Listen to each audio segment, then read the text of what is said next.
now we will continue talking about Birkot HaShahar a little bit and then go to Tefillah. But yes, the order within Birkot HaShahar, it's one of the places where it's most noted, the difference between the Ashkenazi and Sephardic tradition, and that also shows us of the either relatively late stage of the addition of these blessings, and also the question of how important they were seen. The people felt that they were allowed to change the order within them, whereas in other parts of Tefillah, the more as time passed, there was reluctance to add or to change the order of Tefillah. I want to talk a little bit about the. Now we spoke about Birkot HaShahar. I think, yes.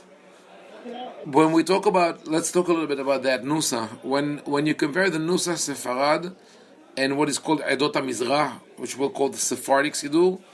Can you spell that? What is that? Edot HaMizrah.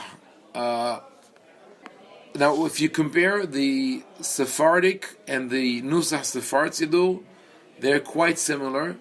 The differences are subtle. If you compare the Sephardic and the Ashkenazi Siddur, there are many more differences within the order of Pesukei de Zimra, what comes before Baruch Shamar, after, what happens after the Amidah, before Alem Rosh Hashanah. There are several differences. The one thing that we have to have in mind that up until even though we have those two main branches of Sidurim that we are aware of, as Sephardi and Ashkenazi, until the invention of the printing press, there was a much greater diversity of Sidurim. It's we could say that after the printing press, because it was easy to print the Siddur, whoever had better access to a printing press and was able to disseminate his books, his nusach took over, his version took over. There were other Sidurim that still exist today that people are not very well aware of. There's the Italian nusach, there's the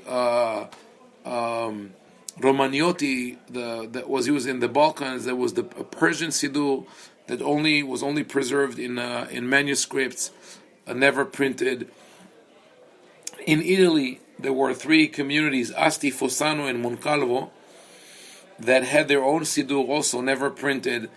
And even within the Sephardic tradition, I compare the Sephardic Siddur that I grew up with the modern Syrian Siddur that was printed in Brooklyn, and I could see how they took out many of the poems that people didn't have the patience to read, on one hand, but then added a lot of stuff into the confession, into the vidui, a lot of it based on Kabbalistic teachings.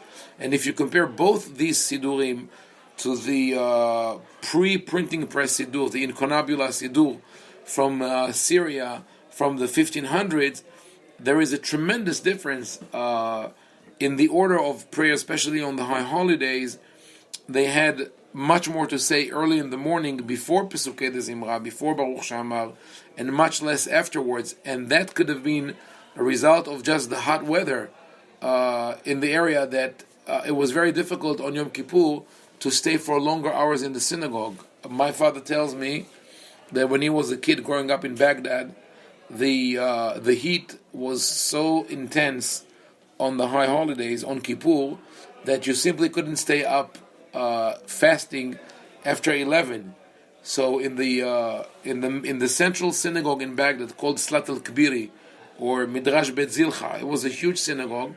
There were 3 minyanim on Yom Kippur. They had 2 levels. So they had, the first minyan was from 3 a.m. to 7 a.m. The second one was from 5 to 9, and the third one from 7 to 11 a.m. By 11 a.m., everybody finished their prayers and went home to sleep, went down to the basements where it was cold, and slept the day away, because there was no way to survive those hours outside in the synagogue. So it's very possible that they adjusted the prayer to the conditions. There's no air condition, there's no other means to fight the heat. So the only way you could do is say more early in the morning and less when it's hot. Same thing happened. Some people say that's the thing that happened in Yemen. In the Yemenite communities today have two main sidurim. One is called Baladi, and one is called Shami. Balad is villages in Arabic. So this is the Baladi is the prayer of the villages, the rural areas. Shami, Sham in Arabic means north or left or also Damascus. So it's sort of a place of importance. So the Shami Siddur is very much like the Sephardic Siddur, and the Baladi is different. It's more like the Nusach of Maimonides.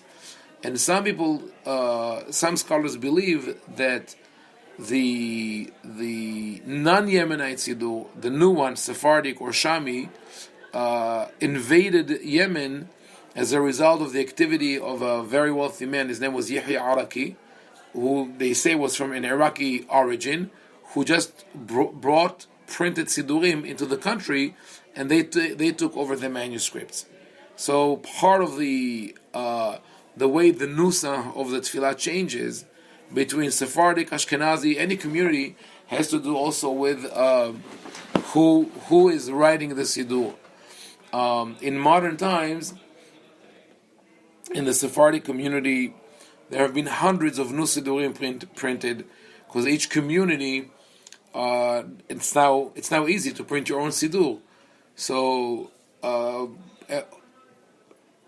community in Seattle that has Jews from Rhodes, they call themselves Rodezli, and Jews from Greece. So you were in the synagogue Tiferet Israel, also had the same two groups, Rodezli Jews and Turkish Jews.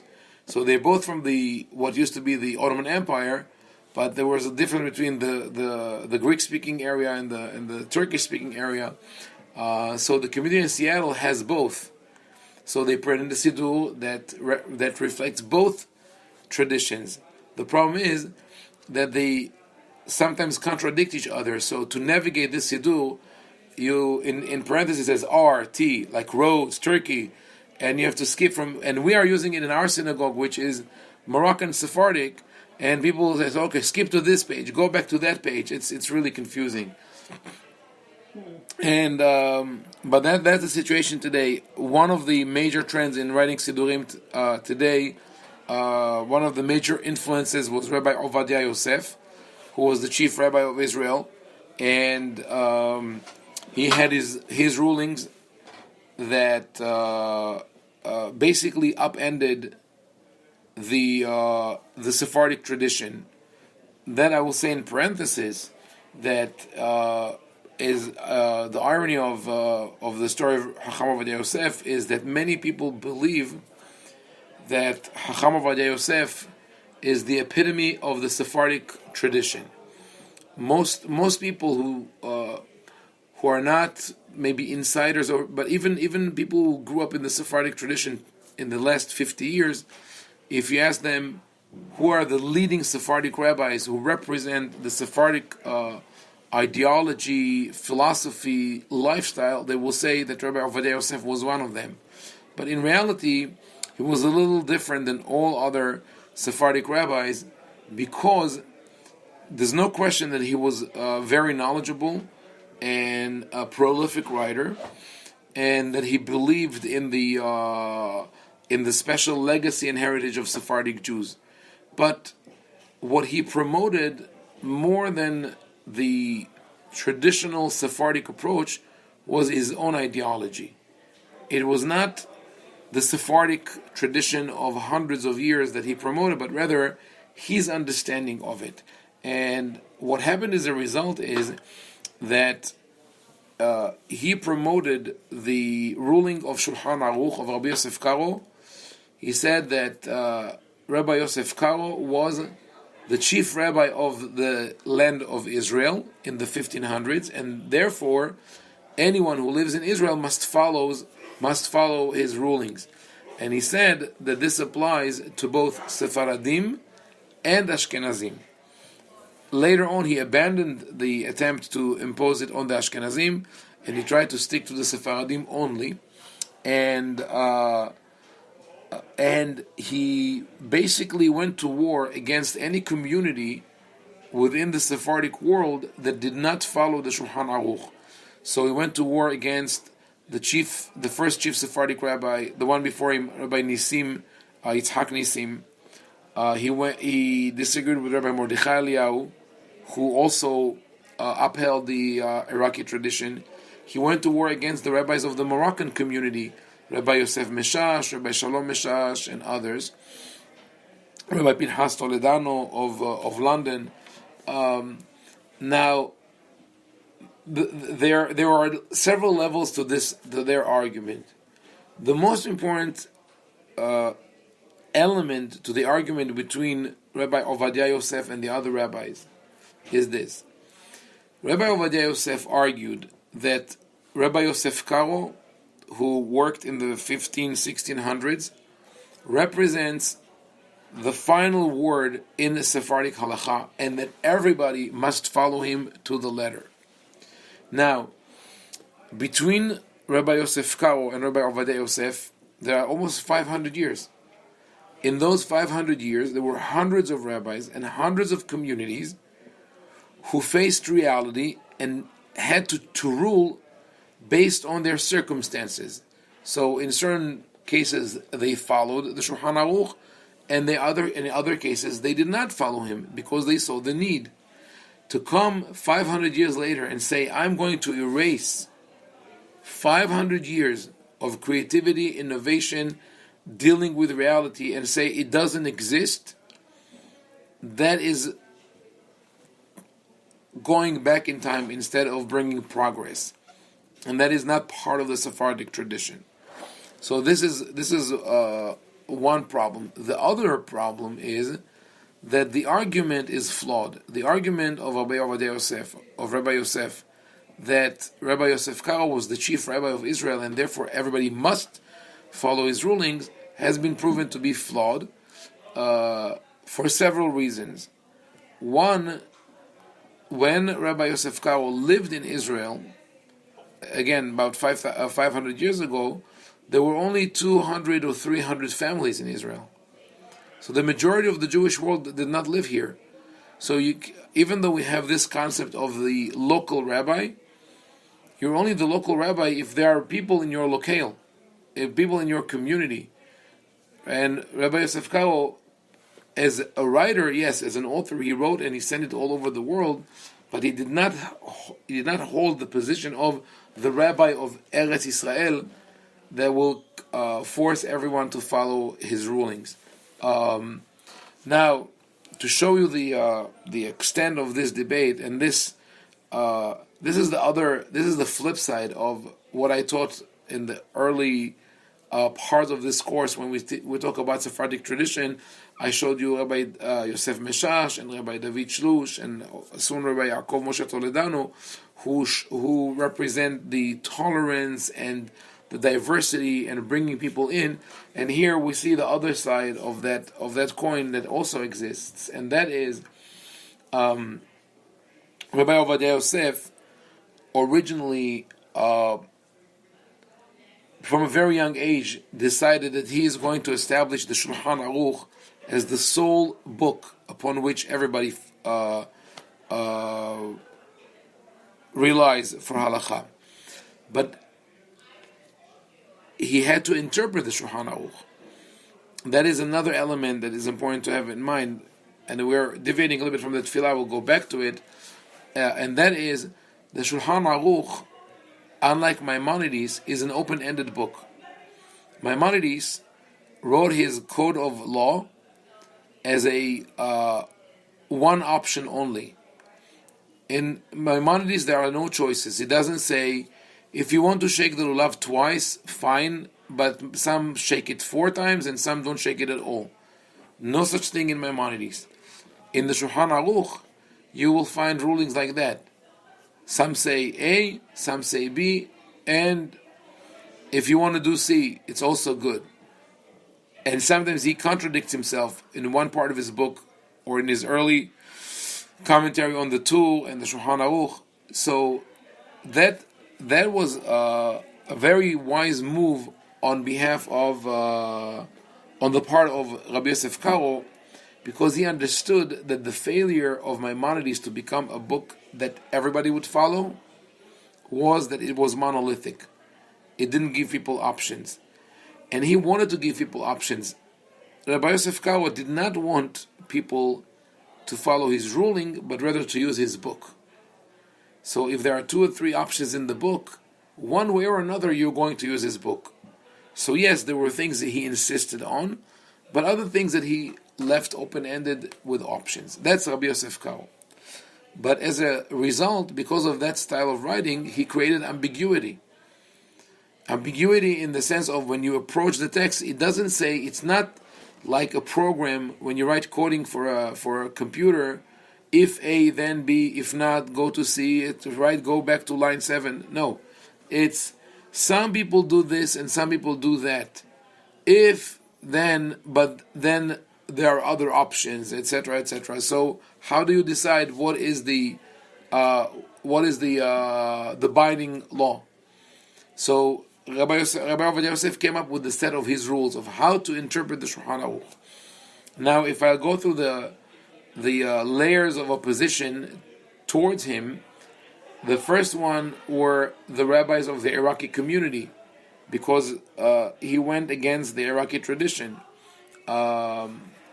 It was so bad that at a certain point, my grandfather told me that one of the rabbis, one of the scholars of the Iraqi community, came to visit a friend, and he saw that friend had at home a book written by Rabbi Ovadia Yosef, and he asked him, "Why do you need this book?" Because they didn't follow his laws, right?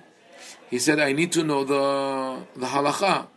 He said, "You don't need that. You could take the Ben Ish Hai, which was the book that the Iraqi Jews followed." And then he said in Arabic, "Ashet ayn maktub, sawi bil maklub." Whatever is written in our book, do the opposite, and then you get the halakha of Rabbi Ovadia Yosef. This is how divided they were. Eventually, he persevered in that debate, but 2 of his very close friends and colleagues wrote essays against him, against Rabbi Ovadia Yosef. Now, how we dealt with it? One of them was Rabbi Ben Zion Abba Shaul, who passed away about 10 years ago. He was a great scholar and a teacher of Talmud. And unfortunately, he had a stroke a couple of years before he passed away.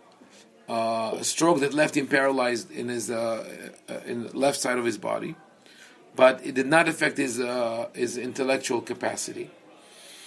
However, when his book was published, it was published posthumously by his students, called Or LeZion. In the introduction of Or LeZion, the Rabbi Abba Shaul, attacks the methodology of Rabbi Ovadia Yosef and in his interpretation of the Shulchan Aruch.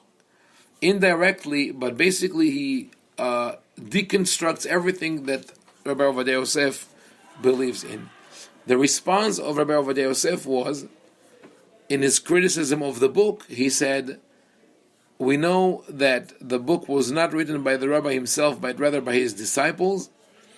We also know that he was not a posek, he was not a halachic authority, but rather a teacher of Talmud. And besides that, he was sick in the last couple of years, so the things that are written there are not reliable." So that is not a very fair treatment of his colleague, but he went for these very, very harsh attacks in order to discredit Rabbi Ben Zion Abba Shaul. Then the other leading authority that disagreed with him was Rabbi David Shlush, who passed away last year, they were more or less the same age. Both of them passed away in the mid-90s. Rabbi Ovadia Yosef was 93. I think Rabbi Shlush was also 93. Rabbi David Shlush is a very important and original thinker. He, I hope that we will have a chance to review some of his writings. He has a book called Hemda Genuza, Concealed Treasure. And in this book, he has an essay of about 60 pages. It's 60 pages long, explaining how to understand the Shulchan Aruch. And here again, he, like Rabbi Abba Shaul, he disagrees with the approach of Rabbi Ovadia Yosef and questions the statement that says that the Shulchan Aruch was the chief rabbi of the land of Israel in the 1500s. The response of Rabbi Ovadia Yosef to this one was that when Rabbi Shelush, the author of the book, came to ask for a letter of recommendation, as it is very common in the religious world, when you write a book, you ask other rabbis to write michtav haskama, letter of agreement or recommendation. Rabbi Yosef said, if you want me to write a letter for the book, you must take out this article. 60 pages of analysis. And Rabbi Shlosh refused, and Rabbi Ovadia Yosef stopped talking to him. So it just shows us that this issue of who rules the halakha and whom do you follow is not at all a simple one. Now, why did we discuss all that? I segued for a while to talk about Rabbi Ovadia Yosef and his ruling, because I wanted to say that a lot of the sidurim that are printed today are influenced by the rulings of Rabbi Ovadia Yosef. And I'll give you one example. One important example. The Talmud, already in the Talmud, there is a discussion about the obligation of women to observe mitzvot that are time dependent. And there are not that many of them. The Gemara talks about shofar, blowing shofar, which is done only on Rosh Hashanah, sitting in the sukkah, wearing tzitzit and tefillin, and holding the lulav, shaking the lulav. So the Gemara concludes that women are not obligated to do these mitzvot. Later on, in halachic literature, the question was raised whether they're allowed to say the blessing or not, because they're not obligated. From a logical point of view, from just pure logic, there shouldn't be a problem, because we do all the time things that we're not really obligated to do, yet we say, blessed are you, God, who commanded us to do this and that. Whether it's washing hands in situations where you don't need to wash your hands. For example, in the morning, observant Jews get up in the morning and they wash their hand and they say, Baruch atah Hashem Elokeinu melech haolam, asher kiddeshanu b'mitzvotav etzivanu. You have commanded us to wash our hands. But most Orthodox Jews today, also, most of them go to the bathroom before they go and do Netilat Yadayim. Just you get up in the morning, first you relieve yourself, you clean yourself, you wash your hands with soap, you wash your face, everything. You do the toilette, as it's called in French. So now, you already washed your hands. You're not obligated to wash your hands again. Yet, those people go to the sink and fill up the vessel, the natla, and they wash their hands and they say, blessed are you, God, who commanded us to do Netilat Yadayim. And God from up there says, no, I didn't command you. You already did that. You don't have to say a blessing. But we tell God, no, we want to say the blessing anyway. Fine. Okay. And God says, if this is what you want, fine. I love you. Why not? Now, but we don't deal with women the same way. If a woman, in traditional halakha, if a woman wants to say a blessing for something that she's not obligated, the rabbi would say, wait, you're not obligated. You cannot say the b'chal. God doesn't want you to say that. And there was a split, there was a divide. In the Ashkenazi tradition, women did say blessings for lulav or shofar, and in the Sephardic tradition, they did not.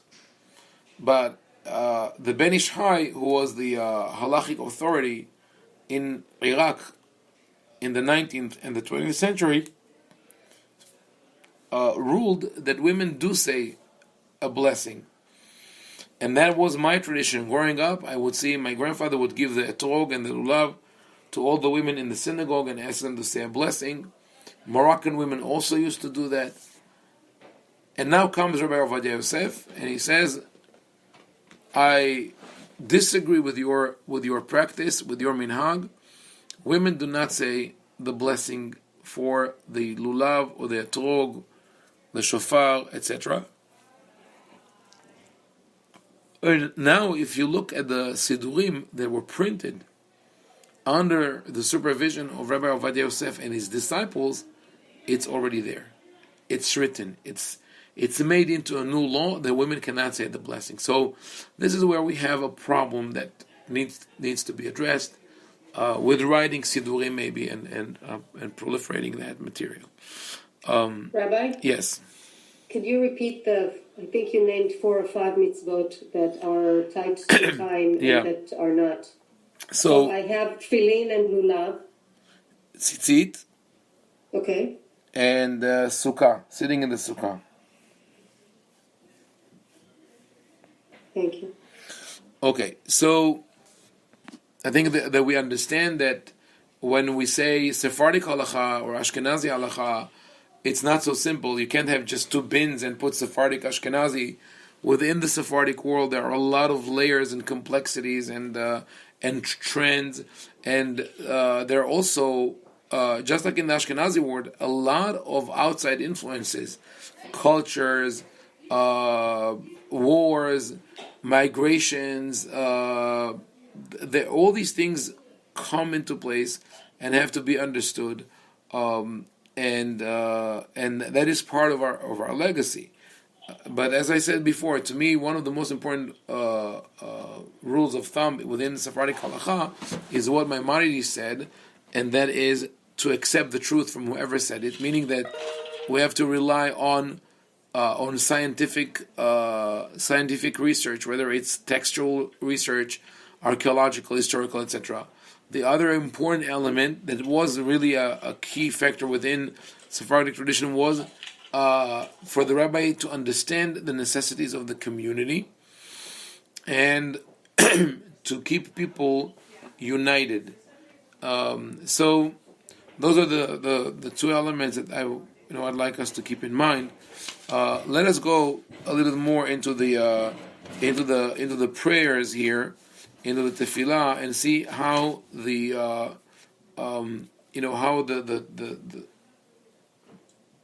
Sephardic tefillah is a little different. So, following Birkot HaShachar, in the Sephardic tradition, we read what is called the Korbanot, which basically are segments of Limud Torah study following the Birkot HaTorah, and then we get to the Kaddish. The Kaddish in the Sephardic tradition is recited by everyone who has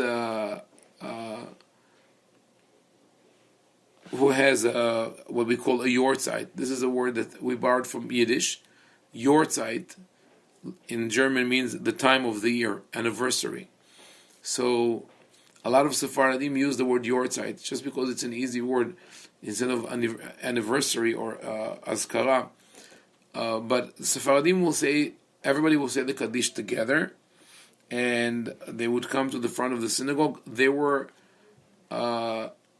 times in the Ashkenazi world, I think that now everybody says Kaddish together, but there were times where only one person would say the Kaddish, and that would be the one with the most recent incident. So if one was within the Shloshim, he would say the Kaddish, but if someone came and is within the Shiva, I would say, step aside, I'm saying it. After the Kaddish, we continue to the Psukei de Zimra. Psukei de Zimra, during the week and during Shabbat, they have a different tune, but they always chanted Uh, the For Shabbat they have a special tune, but during the week they will be chanted in the tune of Psalms, of Tehillim. And for example, it would go in the Yerushalmi or the Bavli tradition would go like Hodun Adonai kiru bishmo odiu ba'amim alinotav shiru lo zameru lo sihu bechol nifleotav vitalelu b'shem kodsho yismach lev v'mavkshe Adonai dirshu Adonai ve'uzo b'keshu fanav tamid. It helps when you chant it. It's and this is the tune of Tehillim. It's very I would say it's meditative, it's enchanting, but really you have to read it correctly. I haven't heard people reading like that in outside Eretz Yisrael. It's sort of a lost art. Unfortunately, we have to revive it, and that's how we go with the tefillah. All the psukim are chanted. There is a tradition in the Sephardic world to read every segment of the prayer which comes from Tanakh, to read it with the proper trop. So if you read something from the Torah, you read with the time of the Torah. So that's why, for example, towards the end of Pesukei de Zimra, you will have the last Hallelujah is from Tehillim. So it will be chanted in the tune of Tehillim. Hallelujah, Hallelujah, b'kodsho, Hallelujah, b'rki a'uzo, Hallelujah, b'gvurotav, Hallelujah, kerov gudlo. Then the next segment is from scriptures, from Ketuvim, Vayevarech David. So it will be chanted in the tune of Ketuvim. Vayevarech David et Adonai le'inei kol hakal vayomer David, Baruch ata Adonai, Eloi Israel Avinu, me'olam ve'ad olam. And the next segment, which is the song of the Siv, Shirat Hayam, would be chanted in the tune of the Torah. Vayosha Adonai bayom hahu et Yisrael miyad Mitzrayim vayar Yisrael et Mitzrayim emet al sefat hayam. So that is an important rule in the Sephardic tefillah, that every portion which is from the Tanakh should be chanted in its the proper ta'amim, and that's why you could see in the Siddur also that it will be with the ta'amim, with the trop. Everything is with the trop. This, by the way, I'm using a Siddur. The Siddur I'm showing you now. You see what is written at the bottom under the line? It says Sharah fil Arabi, meaning it's an Arabic translation of the Siddur. This whole Siddur is translated into Arabic. I don't know that people used to read the Tefillah in Arabic. Can you show it again? Yes. Okay, but it's written in... in Hebrew letters, yes. In Hebrew letters. Yes. So, for example... It's Judeo-Arabic. It's Judeo-Arabic. It's not the printed Arabic is closer to the Nahwi or Fusha, the literary Arabic. It's not the spoken Arabic. I know because I read just the Arabic, and I see that. So, for example, Vayevarech David et Adonai le'inei kol hakal ubarak David Allah al-Qaddam Amum al-Jama'a. So people just needed to understand what is but it's nice to see the prayer in Arabic. I think maybe that is for us a good time to discuss the pronunciation of the letters, which also I think sort of is a lost art, because communities move so much and the Hebrew language has been changed and sort of like merged with so many different traditions in Eretz Yisrael. It's hard to very few people preserve the original pronunciation of their ancestral homes. So, but that is an important thing to have in mind. The pronunciation of the Hebrew alphabet, as it is taught today, is or I would say 80% Ashkenaz, 20% Sephardi. It's a new invention. It's the Ashkenazi Jews spoke in one way, Sephardic Jews spoke in another way. Jews of the Balkans, Ladino-speaking Jews, and Greek-speaking Jews had some different pronunciations, but when we talk about those two main branches, Ashkenazi and Sephardi, they had different traditions on how to pronounce the letters.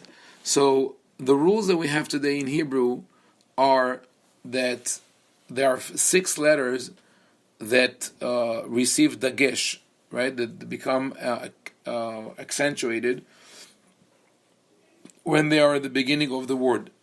Those letters are called beged kefet, bet, gimel, daled, kaf, pei, taf. But the only letters that people differentiate between today are called bet kafe, bet, kaf, and pei. Most people differentiate between vet, bet, chaf, kaf, fe, pe. But people don't differentiate between gimel, daled, and tav with or without a dagesh. In the traditional Ashkenazi pronunciation, there is a difference between taf with a dot and taf without a dot. One of them is pronounced as ta, and the other one as sa, as a samich. But then the problem is that if it's a samich, it sounds like a samich. So there is redundancy. There's also redundancy with the vet and the vav. They sound the same. Vet, vav. Why do we need 2 letters which sound exactly the same? Same thing with kaf and kuf. They both sound the same. Kaf, kuf. Taf and tet. So some people would argue it's okay to have redundant letters. We have the same thing in English, right? We have a C that sounds like a K, and vowels that sound the same, and so on. The problem is that the English is a relatively new language, and we know of different forms of writing and pronunciation in the past, whereas the Hebrew is a very ancient language, and as such, it tends to be more economic. It's a language that developed and opened up. So the more you go back in time, you realize that there could not have been a redundancy in the pronunciation of the letters. So if we go through the list of the letters in the Sephardic pronunciation, this is how they would sound like. So Aleph is Aleph, the same thing as Ashkenazi, A. Bet, same thing as the Ashkenazi or Israeli pronunciation, Bet, Vet. Gimel is where it gets tricky, because that's the letter that can be written with or without a dot. So it will be Gimel with a dot, with a dagesh, and Rimel without a dagesh. G and R. But nobody talks like that today. I used to read the Torah like that. I did it in Israel, and I did it in some communities outside Israel. But even Sephardic Jews would come to me and say, "Well, this is strange. Don't do that." I didn't do that. But this is a different sound of Gimel and Rimel, which, by the way, exists in Arabic as well. Gimel, Rimel. Daled with dagesh is D, and without dagesh, only the Sephardim distinguish between them would be the, dalet, like in the word these or that. So, for example, the name David in the Sephardic pronunciation will be David, David, or the word Ehad, the dalet will be Ehad, sort of saying the da with a lisp, Ehad. Then the hey is the same. Vav is another tricky one.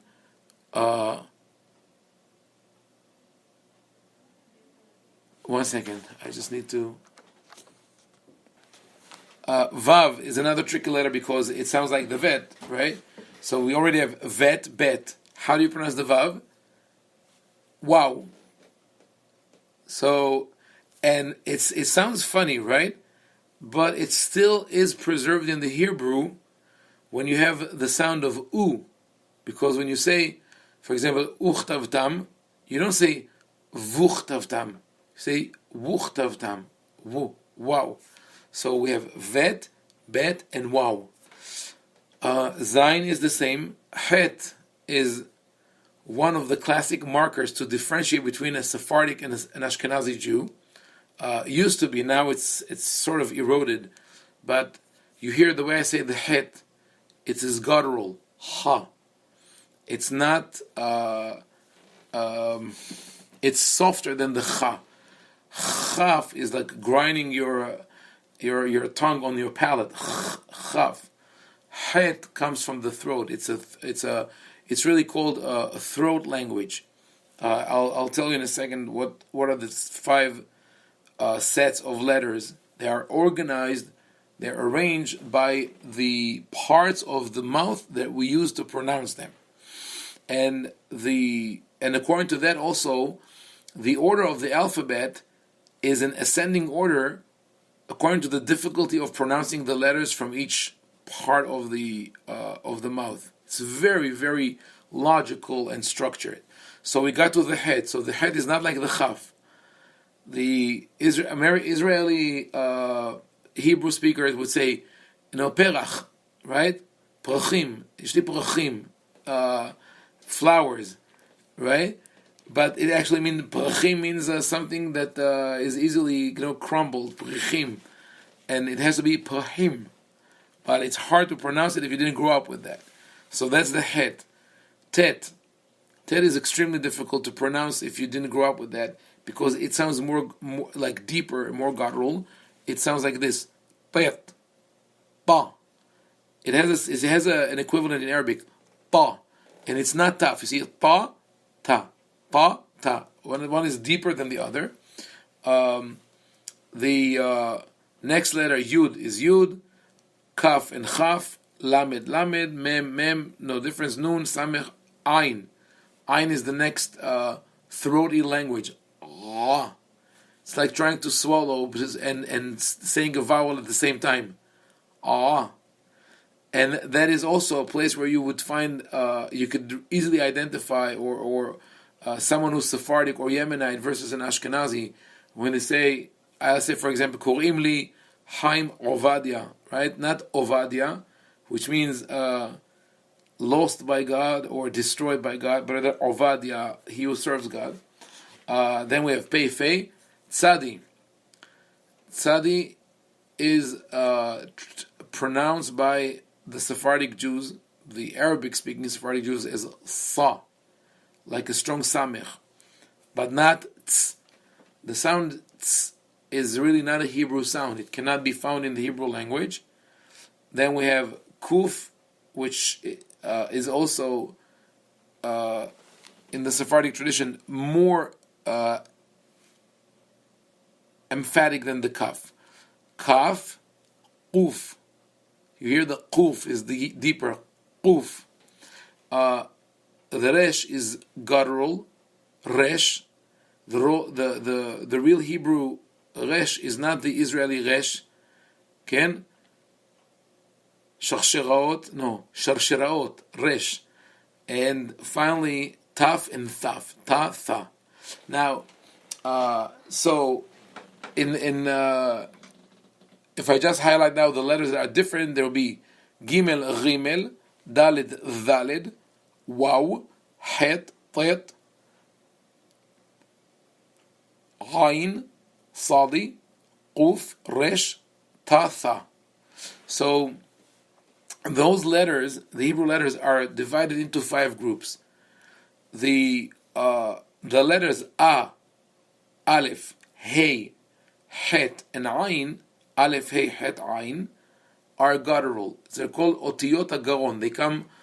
You use the throat to pronounce them. And you see that in this group, they are in an ascending order of difficulty. A, ha, ha, ha. Then the next group of letters is called bumaf, bet, vav, mem, fei. Bet, vav, mem, pei. Those 4 letters, You could also write bump in English, and you'll have bet, vav, mem, pei. So the bump letters are pronounced with the lips. Try to say B without using your lips. Right? You can't do that. So bet, waw, mem, pei. Those are the 4 letters that are pronounced with the lips. So they call otiyot asfataim, bet, vav, mem, pei. The next, and also here, ascending order of difficulty. B, w, m, p. Each one is more difficult than the other. So they're interwoven. All these letters, when you teach a child the first letter, Aleph, Bet, Gimel, Dalet, Hey, you teach one from each group, and then you move to the next level of difficulty. Amazing. Then the next group is Gichak, Gimel, Yud, Chaf, and Kuf. And those 4 are called Otiyot HaHech, palate. Because when you say them, you need to use the roof of the mouth. We sort of lift the tongue up to the right. Try to say Gimel, G, and you feel the roof, right? Gimel, Yud, Chaf, Kuf. And again with the same ascending order of difficulty. So those are called Otiyot HaHech, the letters of the palate. Then we have the letters of Otiyot HaLashon, that are Datlanat, Daled, Tet, Lamed, Nun, and Taf, or Taf and Thaf. See, for all of them we have to use our tongue. Da, Tha, Pa, La, Na, Tha, Ta. You have to use your tongue for them.